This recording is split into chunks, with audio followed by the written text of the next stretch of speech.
আজ থেকে 5 বছর আগে মানুষ এমন একটি ভুল করেছিল যার মূল্য পুরো পৃথিবীকে দিতে হয়েছে। কৃত্রিম বুদ্ধিমত্তাকে নিজেদের সবচেয়ে বড় আবিষ্কার মনে করা হয়েছিল, কিন্তু একটি ভয়াবহ বিস্ফোরণের পর মানুষ বিশ্বাস করতে শুরু করে এই প্রযুক্তি তাদের সবচেয়ে বড় শত্রু।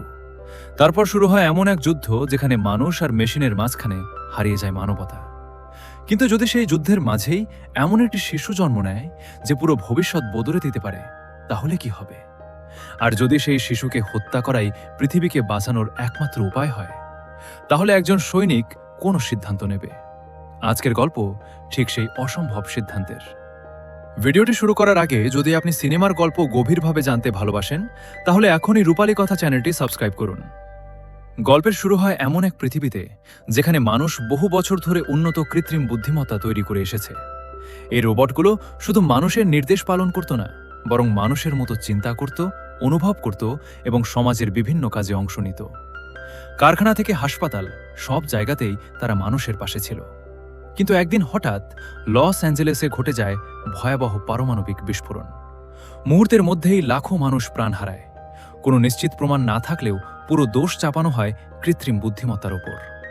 এরপর আমেরিকা ঘোষণা করে রোবটদের বিরুদ্ধে সর্বাত্মক যুদ্ধ। পৃথিবীর অধিকাংশ দেশ এই সিদ্ধান্তে একমত না হলেও নিউ এশিয়া নামের বিশাল অঞ্চল এখনও মানুষ আর এআইকে একসঙ্গে বসবাস করার সুযোগ দেয়।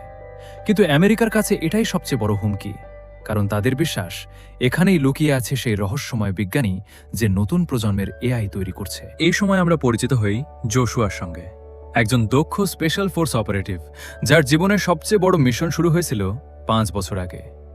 তখন সে গোপনে নিউ এশিয়ায় প্রবেশ করে। সেখানে তার পরিচয় হয় মায়ার সঙ্গে। ধীরে ধীরে তাদের সম্পর্ক ভালোবাসায় রূপ নেয়। শান্ত সমুদ্রের ধারে ছোট্ট একটি বাড়িতে তারা নতুন জীবন শুরু করে। মায়া তখন অন্তঃসত্ত্বা। জোশুয়া বিশ্বাস করতে শুরু করে হয়তো যুদ্ধের বাইরেও একটি স্বাভাবিক জীবন সম্ভব। কিন্তু সেই শান্তি বেশি দিন টেকে না। এক রাতে হঠাৎ খবর আসে আমেরিকান বাহিনী অভিযান শুরু করেছে। তাদের ধারণা রহস্যময় নির্মাতা ঠিক এই এলাকাতেই লুকিয়ে আছে। মুহূর্তের মধ্যেই চারদিকে আতঙ্ক ছড়িয়ে পড়ে। আকাশে দেখা দেয় বিশাল মহাকাশ স্টেশন নোম্যাড। পৃথিবীর যে কোনো স্থানে মুহূর্তের মধ্যে ধ্বংসযজ্ঞ চালাতে পারে এই ভয়ঙ্কর অস্ত্র। জোশুয়া বুঝতে পারে অভিযানটি কেবল একটি সামরিক হামলা নয়, এর পেছনে আরও বড় কিছু লুকিয়ে আছে। কিন্তু সে যত দ্রুত সত্যটা বুঝতে পারে, ততক্ষণে সবকিছু নিয়ন্ত্রণের বাইরে চলে যায়। বিস্ফোরণ আর গুলির শব্দে রাত কেঁপে ওঠে। মুহূর্তের মধ্যে তার স্বপ্ন ভেঙে চুরমার হয়ে যায়। সে বিশ্বাস করে মায়া সেই হামলাতেই মারা গেছে। 5 বছর কেটে যায়। যুদ্ধ আরও ভয়াবহ হয়ে ওঠে। জোশুয়া এখন ভেঙে পড়া একজন মানুষ। তার শরীরের অনেক অংশই কৃত্রিম অঙ্গ দিয়ে প্রতিস্থাপিত হয়েছে।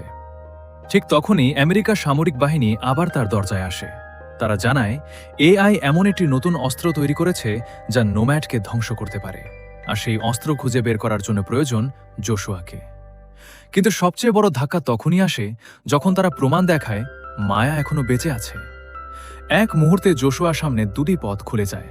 একদিকে নিজের হারিয়ে যাওয়া স্ত্রীকে ফিরে পাওয়ার আশা, অন্যদিকে এমন এক মিশন যা পুরো পৃথিবীর ভবিষ্যৎ বদলে দিতে পারে। কিন্তু সে তখনও জানে না যে অস্ত্রকে ধ্বংস করতে তাকে পাঠানো হচ্ছে সেটি কোনো মিসাইল নয়, কোনো যুদ্ধযন্ত্র নয়, সেটি হলো একটি ছোট্ট শিশু। জোশুয়া ভেবেছিল সে একটি ভয়ঙ্কর সুপার অস্ত্র ধ্বংস করতে যাচ্ছে, কিন্তু সত্যিটা তার কল্পনারও বাইরে ছিল। কয়েক মিনিটের মধ্যেই তার পুরো পৃথিবী বদলে যেতে চলেছে, কারণ যে অস্ত্রকে পৃথিবীর সবচেয়ে ভয়ঙ্কর হুমকি বলা হচ্ছে সেটি আদতে একটি ছোট্ট শিশু। আর এই শিশুর ভাগ্যের সঙ্গে জড়িয়ে আছে জোশুয়ার অতীত, বর্তমান এবং পুরো মানবজাতির ভবিষ্যৎ। মিশন শুরু হয় নিউ এশিয়ার গভীর জঙ্গলে। জোশুয়া একটি বিশেষ কমান্ডো দলের সঙ্গে গোপনে প্রবেশ করে। তাদের লক্ষ্য একটি লুকানো গবেষণা কেন্দ্র, যেখানে সেই রহস্যময় অস্ত্র রাখা হয়েছে। চারপাশে সাধারণ মানুষের ছোট ছোট গ্রাম। বাইরে থেকে জায়গাটি একেবারেই শান্ত, কিন্তু জোশুয়া বুঝতে পারে এই নীরবতার আড়ালেই লুকিয়ে আছে ভয়ঙ্কর গোপন সত্য। অভিযান শুরু হওয়ার সঙ্গে সঙ্গেই চারদিকে গুলির শব্দ ছড়িয়ে পড়ে। কমান্ডো দল কোনো ধরনের দ্বিধা ছাড়াই এগিয়ে যেতে থাকে। তাদের একমাত্র উদ্দেশ্য অস্ত্রটি ধ্বংস করা। কেউ আত্মসমর্পণ করছে কিনা, বা কে নিরীহ মানুষ আর কে বিজ্ঞানী, সেদিকে কারো কোনো নজর নেই। যুদ্ধ যেন তাদের সব মানবিকতা কেড়ে নিয়েছে। অবশেষে জোশুয়া একটি সুরক্ষিত কক্ষে পৌঁছে যায়। সবাই ধরে নিয়েছিল সেখানে থাকবে কোনো বিশাল মেশিন অথবা ভয়ঙ্কর যুদ্ধাস্ত্র। কিন্তু দরজা খুলতেই সে স্তব্ধ হয়ে যায়। ভেতরে বসে আছে একটি ছোট্ট মেয়ে। মেয়েটি শান্তভাবে তার দিকে তাকিয়ে থাকে। চোখে ভয় নেই, ঘৃণাও নেই, যেন সে আগেই জানত কেউ তাকে নিতে আসবে। জোশুয়ার হাতে তখনও অস্ত্র। কয়েক সেকেন্ড আগেও সে শপথ করেছিল যাই সামনে আসুক ধ্বংস করবে। কিন্তু একটি নিরীহ শিশুর দিকে বন্দুক তাক করতেই তার হাত কাঁপতে শুরু করে। সে বুঝতে পারে এই শিশুকে হত্যা করা তার পক্ষে সম্ভব নয়। ঠিক তখনই রেডিওতে বার্তা আসে, নোম্যাড এই ঘাঁটির অবস্থান শনাক্ত করেছে। কয়েক মিনিটের মধ্যেই পুরো এলাকা ধ্বংস করে দেওয়া হবে। কমান্ডো দল দ্রুত ফিরে যাওয়ার নির্দেশ দেয়। জোশুয়া সিদ্ধান্ত নেয় মেয়েটিকে সঙ্গে নিয়েই বের হবে। হেলিকপ্টারের দিকে দৌড় শুরু হয়, কিন্তু ভাগ্য যেন তাদের পিছু ছাড়তে চায় না। বিস্ফোরণের আগে এক কমান্ডোর গায়ে অজান্তেই একটি বিস্ফোরক আটকে যায়। কেউ সেটি খুলে ফেলতে পারে না। কয়েক সেকেন্ডের মধ্যেই প্রচণ্ড বিস্ফোরণে হেলিকপ্টার আকাশে ছিন্ন ভিন্ন হয়ে যায়। জোশুয়া জ্ঞান হারায়। কিছু সময় পর তার ঘুম ভাঙে। চারপাশে শুধু ধ্বংসস্তূপ। আশ্চর্যের বিষয়, সেই ছোট্ট মেয়েটিও বেঁচে আছে। মেয়েটি মাটিতে বসে একটি ছবি আঁকছিল। জোশুয়া ছবিটি হাতে নিয়ে অবাক হয়ে যায়। ছবিতে আঁকা ছিল মায়ার হাতে থাকা সেই বিশেষ ট্যাটু। জোশুয়ার বুক ধড়ফড় করতে শুরু করে। এই শিশুটি কিভাবে মায়ার ট্যাটু চেনে? তাহলে কি সে সত্যিই মায়ার সঙ্গে ছিল? যদি তাই হয়, তাহলে হয়তো মায়াও এখনো জীবিত। জোশুয়া মেয়েটিকে জিজ্ঞেস করে সে কি মায়াকে চেনে। ছোট্ট মেয়েটি শুধু মাথা নেড়ে সম্মতি জানায়। তারপর শান্তভাবে বলে সে চাইলে তাকে মায়ার কাছে নিয়ে যেতে পারবে। এই একটি কথাই জোশুয়ার সমস্ত সিদ্ধান্ত বদলে দেয়। এখন আর তার কাছে এই মিশন শুধু সামরিক দায়িত্ব নয়, এটি হয়ে যায় নিজের ভালোবাসাকে খুঁজে পাওয়ার শেষ সুযোগ। পথে তাদের সঙ্গে থাকা আহত এক সৈনিক মারা যাওয়ার আগে রাজধানীর একটি নির্দিষ্ট জায়গার কথা জানিয়ে যায়। জোশুয়া বুঝতে পারে সেখানে এমন একজন আছে যে তাদের সাহায্য করতে পারবে। কিন্তু তারা জানে না যে আমেরিকার পুরো সেনাবাহিনী ইতোমধ্যেই তাদের খুঁজতে শুরু করেছে। আর নোম্যাডের নজর এখন শুধু একটি লক্ষ্যেই স্থির, সেই ছোট্ট মেয়েটি। জোশুয়া তখনও জানে না এই শিশুটি সাধারণ কোনো রোবট নয়। তার এমন একটি ক্ষমতা আছে যা পুরো যুদ্ধের ফলাফল এক মুহূর্তে বদলে দিতে পারে।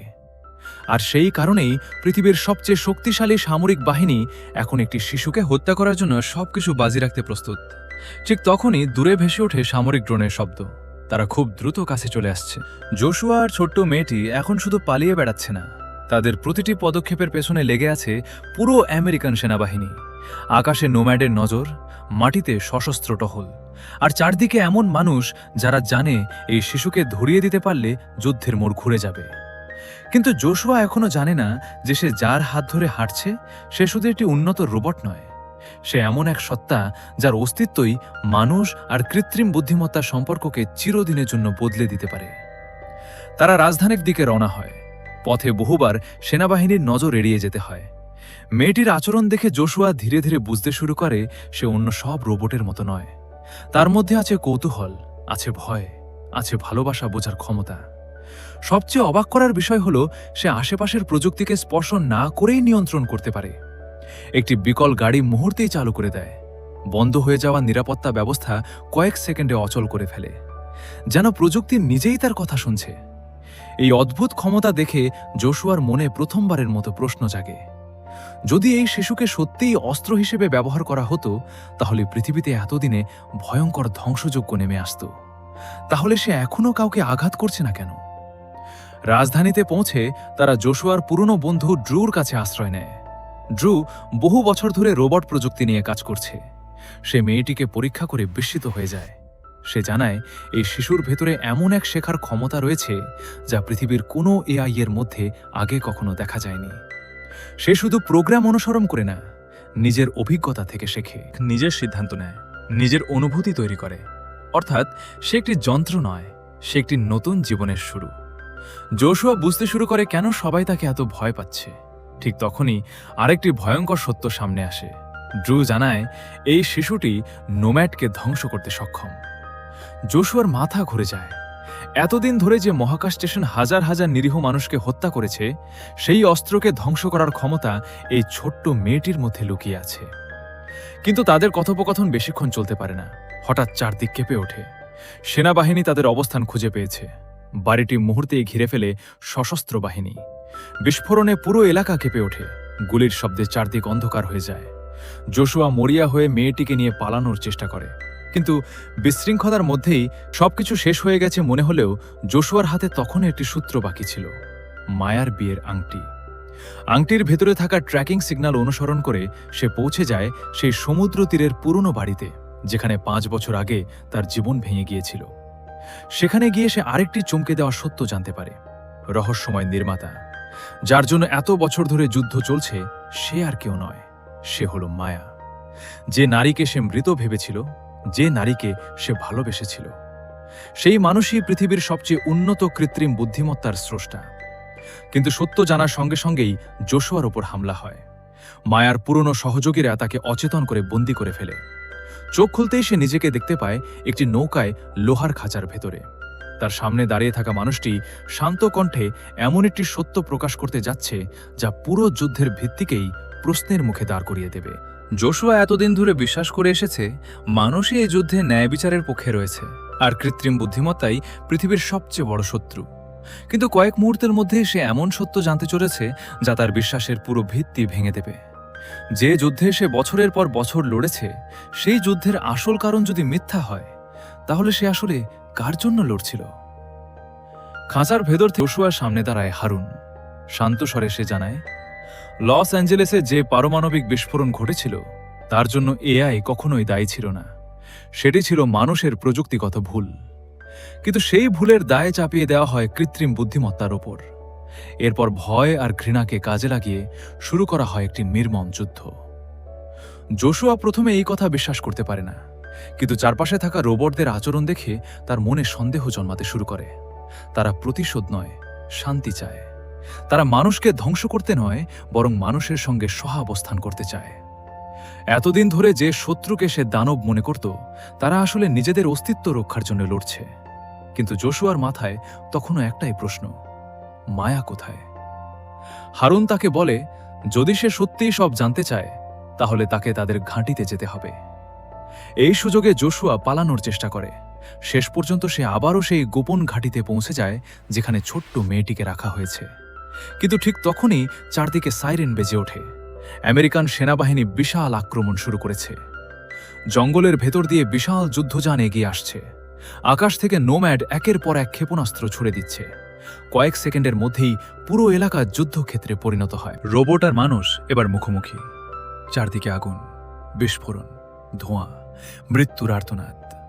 জোশুয়া মেয়েটিকে নিয়ে পালানোর চেষ্টা করে। ঠিক তখনই সে দেখে অনেক রোবট নিজেদের জীবন উৎসর্গ করছে শুধু নিরীহ মানুষদের নিরাপদে সরিয়ে নেওয়ার জন্য। এই দৃশ্য তার মনে আরো বড় প্রশ্ন তৈরি করে। যদি তারা সত্যি নিষ্ঠুর যন্ত্র হতো, তাহলে কেন তারা নিজের জীবন দিয়ে অন্যকে বাঁচাচ্ছে? যুদ্ধের মাঝেই হারুন জোশুয়াকে একটি পাহাড়ের ওপর থাকা মন্দিরে নিয়ে যায়। সেখানে একটি কক্ষে শুয়ে আছে মায়া। সে জীবিত, কিন্তু গত 5 বছর ধরে কোমায় রয়েছে। জোশুয়ার চোখে জল চলে আসে। এতদিন ধরে যাকে মৃত ভেবেছিল, সে এখনো নিঃশ্বাস নিচ্ছে, কিন্তু তাকে আর জাগানো সম্ভব নয়। এরপর হারুন এমন একটি সত্য জানায় যা জোশুয়ার হৃদয়কে সম্পূর্ণ বদলে দেয়। ছোট্ট মেয়েটি কোনো সাধারণ রোবট নয়। মায়া তাদের অনাগত সন্তানের জেনেটিক তথ্য ব্যবহার করে তাকে তৈরি করেছে। অর্থাৎ সে শুধু একটি এআই নয়, এক অর্থে সে জোশুয়ার নিজের সন্তান। এই সত্য শোনার পর জোশুয়ার ভেতরের শেষ দ্বিধাটুকুও শেষ হয়ে যায়। এখন সে আর কোনো সামরিক মিশন সম্পূর্ণ করতে আসেনি, এখন সে একজন বাবা। কিন্তু ঠিক সেই মুহূর্তেই আমেরিকান সেনাবাহিনী মন্দিরে হামলা চালায়। চারদিকে আবার গুলির শব্দ। সৈন্যরা মায়ার দেহ দখল করার চেষ্টা করে। রোবটরা শেষ শক্তি দিয়ে প্রতিরোধ গড়ে তোলে। জোশুয়া মেয়েটিকে নিয়ে পালাতে সক্ষম হলেও এবার তাকে ঘিরে ফেলে নিজের দেশের সেনাবাহিনী। তারা জানিয়ে দেয় এবার আর তাকে কোনো মিশনে পাঠানো হবে না, বরং তাকে ব্যবহার করা হবে নিজের সন্তানের বিরুদ্ধে। আর জোশুয়ার সামনে রাখা হয় এমন একটি সিদ্ধান্ত যা একজন বাবার জন্য সবচেয়ে ভয়ঙ্কর: নিজের হাতে নিজের সন্তানকে হত্যা করা। জোশুয়ার সামনে এখন পৃথিবীর সবচেয়ে কঠিন সিদ্ধান্ত। একদিকে তার নিজের দেশ, অন্যদিকে সেই ছোট্ট মেয়ে যাকে সে এখন নিজের সন্তান বলে মেনে নিয়েছে। সেনাবাহিনী বিশ্বাস করে এই শিশুকে বাঁচিয়ে রাখলে একদিন পুরো মানবজাতি ধ্বংস হয়ে যাবে। কিন্তু জোশুয়া এখন জানে সত্যটা সম্পূর্ণ ভিন্ন। যদি আজ সে নীরব থাকে, তাহলে ধ্বংস হবে শুধু একটি শিশু নয়, ধ্বংস হবে মানুষ, আর কৃত্রিম বুদ্ধিমত্তার একসঙ্গে বেঁচে থাকার শেষ সম্ভাবনাও। সামরিক ঘাঁটিতে জোশুয়ার হাতে একটি ইএমপি ডিভাইস তুলে দেওয়া হয়। তাকে বলা হয় মেয়েটির সঙ্গে একা দেখা করার সুযোগ দেওয়া হবে। সেই সুযোগেই তাকে শিশুটিকে স্থায়ীভাবে নিষ্ক্রিয় করে দিতে হবে। সেনাবাহিনী নিশ্চিত ছিল জোশুয়া তাদের আদেশই পালন করবে, কিন্তু কক্ষে ঢুকেই জোশুয়া অন্য সিদ্ধান্ত নেয়। সে মেয়েটিকে সত্যিটা জানায় না, শুধু বলে যখন সময় আসবে তখন কয়েক সেকেন্ডের জন্য ঘুমিয়ে থাকার অভিনয় করতে। এরপর সুযোগ বুঝে তারা সামরিক ঘাঁটি থেকে পালিয়ে যায়। তাদের সামনে এখন একটাই লক্ষ্য, নোম্যাড। বহু বছর ধরে এই বিশাল মহাকাশ স্টেশন পৃথিবীর আকাশে ভেসে থেকে হাজার হাজার নিরীহ মানুষের মৃত্যু ঘটিয়েছে। যতক্ষণ এটি ধ্বংস না হবে ততক্ষণ যুদ্ধ শেষ হবে না। একটি ছোট মহাকাশযান দখল করে তারা নোম্যাডের দিকে রওনা হয়। ওদিকে পৃথিবীতে আবারও হামলার প্রস্তুতি চলছে।